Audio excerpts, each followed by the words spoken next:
کھلتی نہیں ہے. دوسرا وہ چانٹے بھی تو خواب میں ہی مار رہا ہے نا.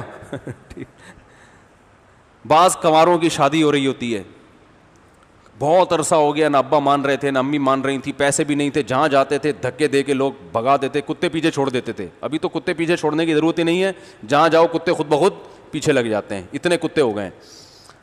شادی نہیں ہو رہی تھی, یہ نہیں ہو رہا تھا, وہ نہیں ہو رہا تھا, او بھائی خواب میں بہت کوئی حسن پری تھی, اس سے آپ کی شادی ہو گئی, پیسے بھی آ گئے, 3 پیس سوٹ ٹائی میں آپ دلہن کے کمرے میں جا رہے ہیں, آنکھ کھل گئی. ٹھیک ہے نا, کسی نے آ کے ٹھڈا مارا کہ چل اٹھ, ہے بھائی کدھر پڑا ہوا ہے تو. تو کیسے جذبات ہوتے ہیں انسان کے جس کو ایسا خواب آ رہا ہو. تو اللہ فرماتے ہیں جب تم سوتے ہو نا, تمہاری روح ہم کیا کر لیتے ہیں, قبض. وہ روح بھٹکتی رہتی ہے, وہ کیا کیا مناظر دیکھتی ہے. حالانکہ جو سوتے ہوئے آدمی اس کے قریب کوئی بیٹھا ہوا ہو اسے بالکل ہوش نہیں ہوتا. بعض دفعہ خوشی میں ہوتا ہے انسان, سوتے ہوئے میں آپ بھوکے سو جائیں نا, کھانا سامنے آئے, اتنا مزہ آتا ہے نیند میں خواب میں کھانا کھانے کا, ایسا پھوڑتا ہے طبیعت سے اور لذت محسوس ہوتی ہے. بلکہ خواب کی لذت جاگتی حالت کی لذت سے زیادہ ہے. تبھی تو خواب میں نائٹ فال ہوتا ہے, جاگتی حالت میں نائٹ فال نہیں ہوتا کسی کو, خواب میں ہو جاتا ہے. اور خواب کی میں بھوک کھانے کی جو لذت ہے وہ بھی کئی گنا بڑھ جاتی ہے. اسی طرح خواب میں جو تکلیف ہے وہ جاگتی حالت کی تکلیف سے کئی گنا بڑھ جاتی ہے. خواب میں جب آدمی ڈرتا ہے تو نارمل حالت میں ایسے نہیں ڈرتا. تو اللہ فرماتے ہیں کہ پڑے ہوئے ہو وہاں پہ, لیکن روح تمہاری کسی اور جہان میں ہے. تو یہ تو ابھی مرے نہیں ہو, ابھی تو روح کا باڈی سے رشتہ ہے. مرتے ہو تو روح کا باڈی سے رشتہ اور کمزور ہو جاتا ہے, تو باڈی تو سڑ کے ختم ہو جاتی ہے, لیکن تمہاری روح ختم نہیں ہوتی. اس روح کے ساتھ یہ احوال گزرتے ہیں, اور وہ جہان ہی الگ ہے. جیسے خواب کی دنیا یہ مادی دنیا تھوڑی ہے, یہ اس دنیا میں وہ ٹریس ہو ہی نہیں سکتا خواب. تو اللہ نے مثال سے سمجھایا ہے کہ دنیا میں دیکھو, سائنسدان خواب کا اعتراف کیوں کرتے ہیں کہ ہر سائنسدان نے خواب دیکھا ہوا ہے. اگر کوئی نیند نہ ہوتی نا اور کوئی دنیا میں سویا ہی نہ ہوتا تو سائنس خواب کا بھی انکار کر دیتی. اگر کوئی پیغمبر آ کے بتاتے کہ اگر تم میں سے کسی کو نیند آئے اور ایسے سو جائے تو اس پہ یہ احوال گزریں گے, تو لوگ کہتے یہ نہیں ہو سکتا. کیوں گزریں گے بھائی؟ لیکن اب تو سب دیکھ رہے ہیں اپنی آنکھوں سے. جیسے اگر انسان خود انسانوں کو پیدا ہوتے ہوئے نہ دیکھتا اور کوئی پیغمبر آ کے بتاتے کہ اللہ نے تمہیں پانی کے قطرے سے پیدا کیا ہے, تو مان لیتے لوگ, ہے بھائی؟ سوال ہی پیدا نہیں ہوتا. کہتا پانی کے قطرے میں آنکھ ناک کان دل دماغ جگر کیسے بن گیا؟ اور پیغمبر بتاتے کہ یہ پانی کا قطرہ ماں کے پیٹ میں اس میں وجود میں آئے تو آنکھ ناک کان کیسے بنی؟ بھائی جو روٹی کھاتے ہو نا, اس روٹی سے آنکھ بنی, اسی سے کان بنی, اسی سے ناک بنی, اسی سے دماغ بنا. کوئی مان لیتا؟ تو بھائی یہ سب illogical باتیں, یہ کھوپڑی میں آنے والی نہیں ہے. میڈیکل سائنس اس کو تسلیم نہیں کرتی, اس لیے نہیں کرتی کہ اس نے دیکھا نہیں ہے. آپ دیکھ لیا تو میڈیکل سائنس بھی کہتی ہے بھائی ایسے بنتا ہے, اس کے پوری لاجک بھی بیان کرتی ہے, وہ پروسیس دیکھنے کے بعد بیان کی ہے. تو جب مریں گے نا اور جب روح پہ احوال آئیں گے تو اس وقت سائنسدان بھی لیبارٹری ٹیسٹ کرنا شروع کریں گے, بولیں گے بھائی ایسا ہوتا ہے اور ہو رہا ہے اور اس کی لاجک یہ ہے. یا لاجک سمجھ میں آئے نہ آئے وہ اللہ کی مرضی. تو ہم بہت محدود دنیا میں, کنویں کا مینڈک ہوتا ہے نا جو سمجھتا ہے کہ بس یہی ہے, اسے کوئی باہر بتائے کہ یہ بھی ایک دنیا ہے اور یوں بھی ہے, وہ کہے گا ایسا نہیں ہو سکتا. وہ اس لیے کہہ رہا ہے کہ وہ بیچارہ چھوٹا دماغ, اس نے کنواں ہی دیکھا ہے, اس کو سمندر کی گہرائیوں کا کیا پتا. تو اللہ فرماتے ہیں وما اوتیتم من العلم الا قلیلا. جب نبی نے فرمایا نا روح پہ یہ حالات گزرتے ہیں تو صحابہ نے, مشرکین نے پوچھا یہ روح کیا ہوتی ہے؟ اللہ نے فرمایا تمہاری سمجھ میں نہیں آئے گا کہ روح کیا ہوتی ہے, کیونکہ وما اوتیتم من العلم الا قلیلا, تمہیں جتنی نالج ہے نا یہ بہت تھوڑی ہے. اس کھوپڑی میں اور اس نالج کے تحت یہ بات سمجھ میں آنا تمہارے لیے ممکن ہی نہیں ہے. اب ایک دیہاتی کسی ڈاکٹر کے پاس چلا جائے کہ گردے کی پتھری دوا کھانے سے کیسے نکلتی ہے, ڈاکٹر نے اپنی زبان میں سمجھانا شروع کیا ایکچولی یوں ہوتا ہے, یورک ایسڈ بڑھ جاتا ہے, پھر یہ یوں, وہ کہہ رہے ہیں میری کھوپڑی میں نہیں آ رہا. ڈاکٹر کہے گا آپ کی کھوپڑی ایسی ہے ہی نہیں کہ اس میں اتنی گہری باتیں سمجھ میں آ جائے. کچھ میڈیکل سائنس تھوڑی سی پڑھ لو یا کچھ انگلش سیکھ لو تو آ جائے گی انشاءاللہ. تمہیں تو یہی نہیں پتا کہ گردہ ہے کہاں. وہ بار بار گردے کہتے ہیں میرے گردے میں درد ہو رہا ہے, میرے گردے میں, وہ کہہ رہے تمہیں کیا سمجھائے. تو اللہ فرماتے ہیں تم جو اتنا سائنسی ترقی پہ ناز کرتے ہو یہ وہ ترقی ہے جو پہلوں کو نہیں تھی تمہیں ہے. تو تم اپنے آپ کو پہلوں سے کمپیئر کر کے کہہ رہے ہو کہ ہم بہت بڑے فنٹر ہیں. نہیں یاری بات سمجھ میں, پہلے زمانے میں گھوڑے پہ جاتے تھے, ہم ہواؤں میں اڑ کے جا رہے ہیں تو بہت بڑے فنٹر ہیں, بہت نالج بھائی. تو پہلوں سے کمپیئر کر کے کہہ رہے ہو, ٹھیک ہے نا. پہلے لوگ بات چیت کرنے کے لیے چیختے چلاتے تھے, اب موبائل اٹھاؤ یہاں سے امریکہ 2 منٹ میں بات ہو جاتی ہے. تو اب پہلوں سے کمپیئر کر کے تم کہہ رہے ہو بہت بڑے فنٹر ہیں, تو واقعی اگر اپنے سے پہلوں سے کمپیئر کرو تو واقعی تم بہت بڑے فنٹر ہو. لیکن حقیقت میں جو جتنی دنیا میں نالج ہے, جو حقائق ہیں, اس کے لحاظ سے تمہاری کوئی حیثیت نہیں ہے. الا قلیلا, بہت تھوڑی نالج اللہ نے انسان کو دی ہے, بہت تھوڑی. کائنات کے بہت سے راز ہیں جن سے پردہ نہیں ہٹا اور ہٹ بھی نہیں سکتا. بہت سے تو ایسے ہیں جن سے ہٹے گا ہی نہیں. تو اس لیے ہمارے پاس دلیل یا تو مشاہدہ ہوتا ہے یا خبر ہوتی ہے کہ جو ماہر ہے, جو کسی فیلڈ کا ماہر ہے, وہ ہمیں کیا دے دے, خبر دے دے. تو ومن اصدق من اللہ قیلا, مرنے کے بعد زندگی ہے یا نہیں, میڈیکل سائنس اس پہ تحقیق نہیں کر سکتی, کیونکہ میڈیکل سائنس کی اپروچ وہاں تک ہے نہیں, سائنسدانوں کی وہاں تک پہنچ نہیں ہے. خواب کو نہیں ڈیفائن کر سکے اب تک, دماغ نہیں پڑھ سکے. پتہ ہے آپ کو آئی ایس ایس بی میں بعض دفعہ یہ سوال ہوتا ہے انٹرویو میں کہ دماغ کیا ہے. ایک ہمارے ایک دوست تھے, وہ امتحان دینے گئے, ان سے سوال, آئی ایس ایس بی میں تو نہیں, وہ کسی اور ادارے میں گئے تھے, ان سے سوال ہوا کہ دماغ کی کیا ڈیفینیشن ہے. انہوں نے کہا پتہ نہیں, یہ ڈیفائن کرنا ممکن نہیں ہے انسان کے لیے. یہ جواب درست تھا. درست اس لیے تھا کہ دماغ ہی اپنے بارے میں بتائے گا نا. تو آپ کے اوپر کی چیز تو آپ کے بارے میں بتا سکتی ہے کہ میں کیا ہوں, خود نہیں بتا سکتے آپ, کیونکہ اس دماغ کو سمجھنے کے لیے اس سے زیادہ ذہین کوئی دماغ چاہیے. وہ مارکیٹ میں ہے نہیں, ٹھیک ہے نا, وہ ہے نہیں مارکیٹ. تو یہ میڈیکل سائنس خود مانتی ہے کہ ہم تحقیق ایک دائرے تک کر سکتے ہیں, اس سے زیادہ ریسرچ ہمارے دائرہ کار میں ہے نہیں, یہ پاسبل نہیں ہے. تو انسان کی ابتدا کیسے ہوئی, یہ انسان کے لیے میڈیکل سائنس کے ذریعے پہچاننا ممکن ہے ہی نہیں. کائنات کی ابتدا کیسے ہوئی, قیامت تک ایسے آلات دریافت ہی نہیں ہو سکتے جو یہ بتا سکیں کہ کیسے ابتدا ہوئی ہے. ناممکن ہے کہ کیسے ابتدا ہوئی ہے. یہ جو تھیوریز ہیں, نظریات ہیں کہ ممکن ہے ایسے ہو, ممکن ہے ایسے ہو, یہ ریسرچ تھوڑی ہے. جس چیز کو سائنسدان خود ریسرچ نہیں کہہ رہے, آج ہماری یونیورسٹیوں میں اس کو ریسرچ کہہ کے پڑھایا جا رہا ہے. ڈارون نے یہ ریسرچ تھوڑی پیش کی تھی کہ انسان بندر سے بنا ہے, وہ ریسرچ تھوڑی تھی. وہ کہتے ہیں, اور ڈارون کے پورے الفاظ کیا ہیں کہ اگر یہ فرض کر لیا جائے کہ اس انسان کو کسی خدا نے نہیں بنایا, یہ فرض کر لو, تو پھر ممکن ہے کہ یہ ایسے ہوا ہو, یہ پروسیس ہوا ہو. تو وہ خود بیچارہ کنفیوز ہے کہ ہوا کیا تھا. اور ہمارے ہاں اس بیس پر خدا کا انکار کر دیا, پیغمبروں کا انکار کر دیا, آسمانی کتابوں کا انکار کر دیا, اور انسان کو ایک مشین بنا دیا. اب جو چاہے کرتے پھرو. وہ ٹھیک ہے, ایتھیسٹ یہ نہیں کہتے جو چاہے کرتے پھرو, لیکن جب آپ آخرت کا انکار کر دو گے تو پھر جو چاہے کرتے پھرو گے. کرو گے بھائی آپ, جب حساب و کتاب ہی نہیں ہے تو پھر ابا کو گھر میں رکھ کے ٹینشن, بولو نا بھائی, کیوں پالنی ہے؟ تو ہر وہ چیز جو آپ کے انٹرٹینمنٹ میں رکاوٹ بنے, کباب میں ہڈی بنے, اسے سائڈ پہ لگاؤ. لہٰذا کہتے ہیں بوڑھے ابا اماں نے اپنی زندگی گزار لی, اب ہمیں لائف کو انجوائے کرنا ہے. یہ کھانستے ہیں, ان کے لیے عیدی سینٹر ہے.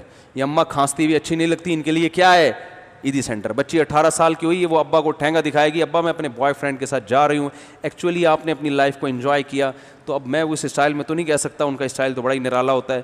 تھوڑی سی میں کوشش کرتا ہوں, آپ نے اپنی لائف کو انجوائے کیا, اب آپ کباب میں ہڈی بننے کی کوشش نہ کریں. تو شروع میں کوشش کرتے تھے, غصہ آتا تھا, اب انہوں نے بھی کوشش کرنا چھوڑ دی. بلکہ کہتے ہیں بیٹا آپ 18 سال کی ہو گئے, آپ کو پتہ ہی نہیں, آپ ابھی تک گھر میں بیٹھی بھی ہو. بھائی اب تو دکھا رہے ہوتے ہیں, یہ دیکھو برتھ سرٹیفکیٹ آپ کا 18 کی ہو گئی اور آپ یہاں بیٹھے, چلو دفعہ یہاں سے نکلو یہاں سے. اس کو پتہ ہے باہر اس نے نکلنا تو ہے, تو نکلو پتلی گلی سے, مجھ سے کیوں کھانا مانگ رہی ہو. تو یہ ہو جائے گا تھوڑے دنوں میں, اگر نہیں ہوا تو بہت سارے کو ہو ہی گیا, لیکن اس سے آگے معاملہ جائے گا, بہت تباہی آنے والی ہے بھائی. ابھی یہ صرف ہومو سیکس کو انہوں نے حلال کر دیا, اتنا نہیں ہے, ابھی آگے بھی جائیں گے, یہ اس سے بھی آگے اور برائی معاشرے میں پروموٹ کریں گے. پتہ نہیں کیا کیا ہونے والا ہے, اللہ ہماری حفاظت فرمائے. کیونکہ جب کوئی روکنے والی طاقت ہی نہیں ہے, کوئی بتانے والا ہی نہیں ہے کہ حلال کیا ہے حرام کیا ہے, خود سے بیٹھ کے کھوپڑی استعمال کریں گے. تو آپ مجھے بتاؤ, اسمبلی میں اگر زیادہ شراب پینے والے لوگ ہوں تو وہ شراب کو حرام کر سکتے ہیں؟ وہ کہہ رہے ہیں یار ہم تو یہاں بیٹھ کے, ہمارا ذہن کام ہی جب کرتا ہے جب ہم پی کے آتے ہیں, تو اگر شراب پہ بھی ہم ڈسکس کریں گے تو 2-3 بوتلیں پی کے کریں گے. تو کہیں گے یار ہم شراب کے ٹاپک پر اسمبلی میں بیٹھے ہیں بات چیت کرنے کے لیے کہ الاؤڈ ہے یا ناٹ الاؤڈ ہے, تو اس ٹاپک پر بات کرنے سے پہلے ذرا 2 بوتلیں ہو جائیں کیونکہ بہت حساس ٹاپک ہے, کہیں گے نا وہ. اب وہ پی کے جب ان کا دماغ حاضر ہوگا, ہاں آپ بتائیں کیا کہنا ہے, تو وہ کہیں گے یار جو پی کے ہم خود اس بات کریں ہم تھوڑی حرام کر سکتے ہیں, تو قوم کا بیڑا غرق ہوگا کہ نہیں ہوگا؟ تو اس لیے اللہ نے کہا قانون سازی انسانوں سے نہیں کرواؤ, یہ تمہاری طرح کے انسان ہیں جو تم پر مسلط ہو گئے ہیں, یہ اپنے مفاد پہلے سامنے رکھیں گے, تمہارے مفاد بعد میں. تو اس لیے قانون اللہ بناتا ہے. اللہ نے جب قانون بنایا تو رسول اللہ صلی اللہ علیہ وسلم نے جب اعلان کر دیا, دیکھو آپ کی کوئی شورا نہیں تھی جو قانون سازی کرتی ہو. نبی صلی اللہ علیہ وسلم کی شورا میں بہت سے صحابہ تھے. اس وقت شراب چونکہ زمانے جاہلیت میں لوگ پیتے تھے اور شراب کی حرمت نازل نہیں ہوئی تھی, اس وقت بھی بہت سے لوگ شراب پی رہے تھے.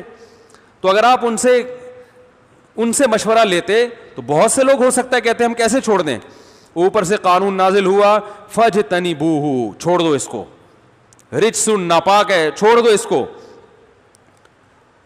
تو بس صحابہ نے کیا کیا, بھائی اب اللہ کا حکم ہے, اب ہمارے پاس آپشن ہے ہی نہیں کہ پینی ہے کہ نہیں پینی. سر میں درد ہوتا ہے نہیں ہوتا, فائدہ ہوتا ہے نقصان ہوتا ہے, صحت اچھی ہوتی ہے نہیں ہوتی, یہ ٹاپک اللہ نے ہمیشہ کے لیے بند کر دیا, ختم, نہیں پینی. تبھی آج بھی پوری دنیا میں مسلمانوں میں شراب کا ریشو سب سے کم ہے. تو مرنے کے بعد اللہ نے کیا فرمایا, ایسا نہیں. اور قرآن کا دعویٰ دیکھو, ادھر اس کو شہید کیا ہے, حبیب نجار اس کا نام کتابوں میں لکھا ہوا ہے کہ شہید کیا, دھوبی تھا بیچارہ کہا جاتا ہے. تو اس نے جب تبلیغ کی ہے تو قوم نے اس کو قتل کر دیا. قتل کر کیا ہے, اللہ فرماتے ہیں قیل ادخل الجنہ, ادھر شہید ہو رہا ہے, ادھر کہاں جا رہا ہے, جنت میں. ممکن ہے کسی کو اشکال ہو, جنت تو قیامت کے بعد ہوگی, تو جنت سے مراد یہاں برزخ ہے. برزخ میں بھی ایک جنت ہے, برزخ میں بھی ایک جہنم ہے. جو اصل باغات والی جنت ہے وہ تو آخرت میں ملے گی نا, وہ تو جب میدان حشر میں حساب و کتاب ہوگا اس کے بعد. لیکن حدیث میں آتا ہے کہ قبر جو ہے وہ بھی جنت کے باغوں میں سے ایک باغ یا جہنم کے گڑھوں میں سے ایک گڑھا ہے. تو یہاں وہ والی جنت مراد ہے. تو قرآن کیا کہتا ہے, قیل ادخل الجنہ, اسے کہا گیا کہ جنت میں داخل. جیسے ایک آدمی لیٹا ہوا ہے, جیسے ہی آنکھ لگے اور وہ دوسرے جہان میں پہنچ جائے.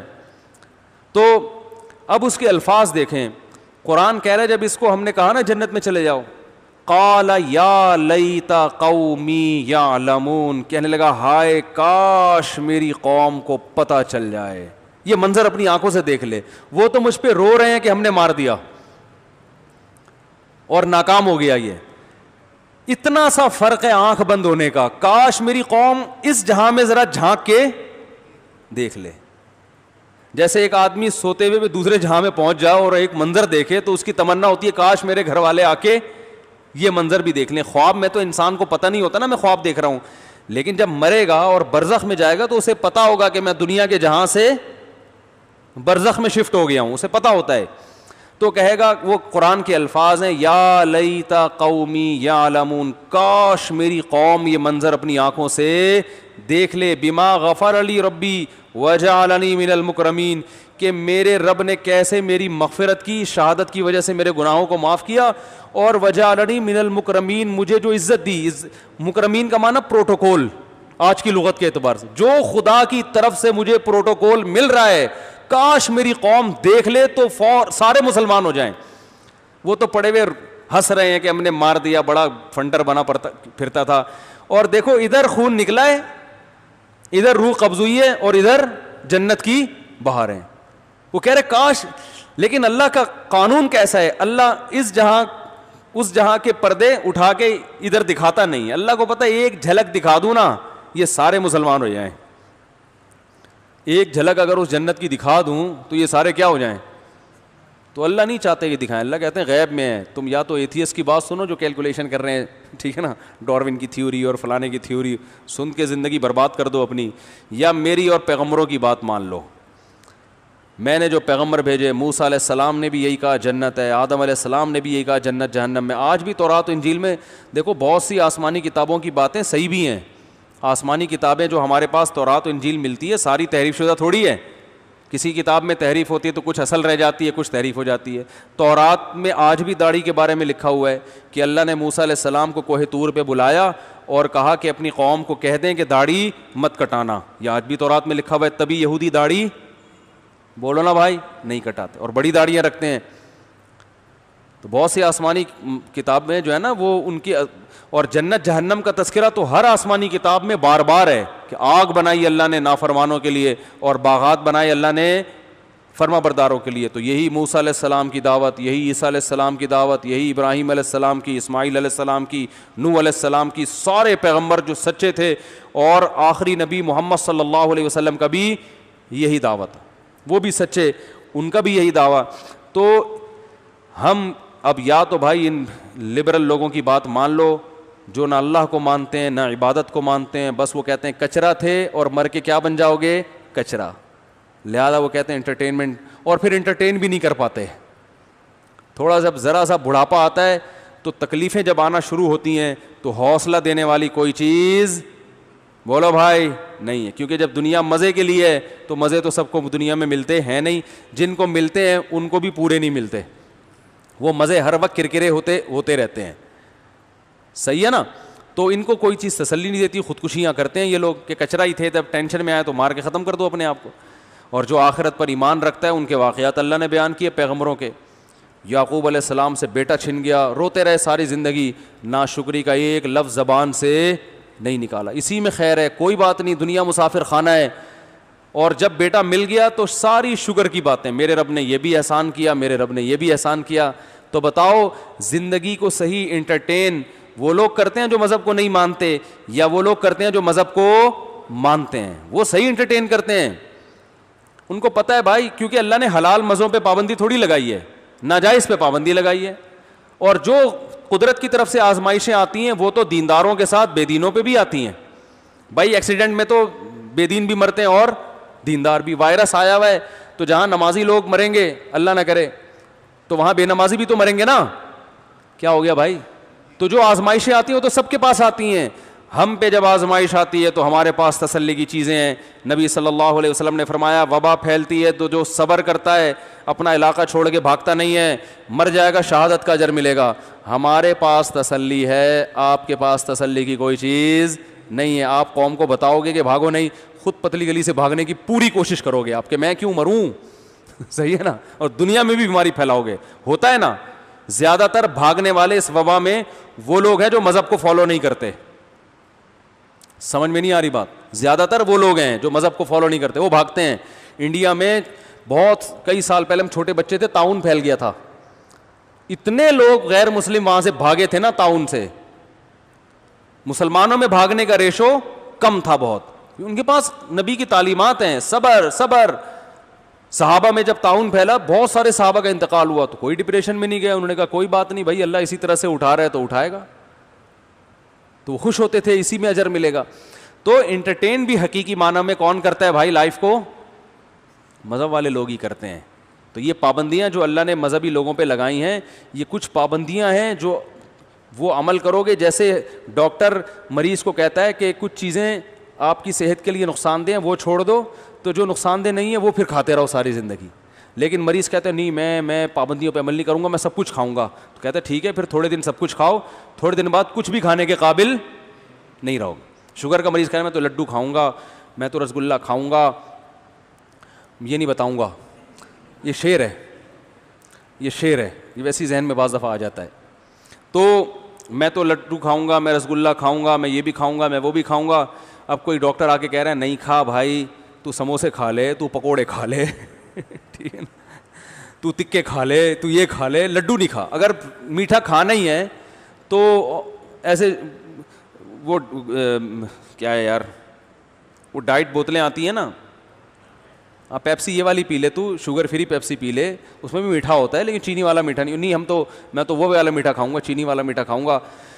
تو کھا لے پھر, تو کھا لیا, مدذل ہو لا لیا, جو ملا کھا لیا.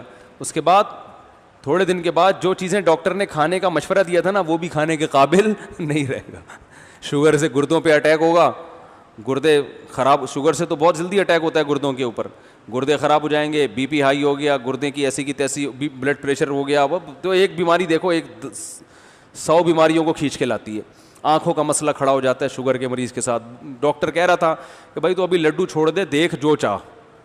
کہہ رہا نہیں میں تو کھاؤں گا, میں تو پابندیوں پہ عمل نہیں کرتا. تو کھا لیا, اب دیکھنے کے قابل بھی نہیں, آنکھوں کی بینائی جا رہی ہے, ہڈیاں وہ سیدھا ہو رہی ہیں.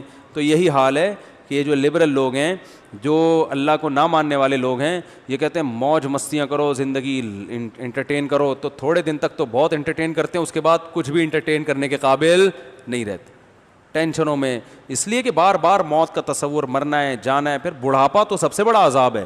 مسلمان کی جو زندگی سکون سے تو گزرتی بڑھاپے میں ہے, زیادہ لائف اچھی ہوتی اس کی کہاں ہے؟ سارے کام کاج سے فارغ ہو گئے, اب تو کوئی ٹینشن نہیں, اب تو کیا کرنا ہے, اللہ اللہ کرنا ہے.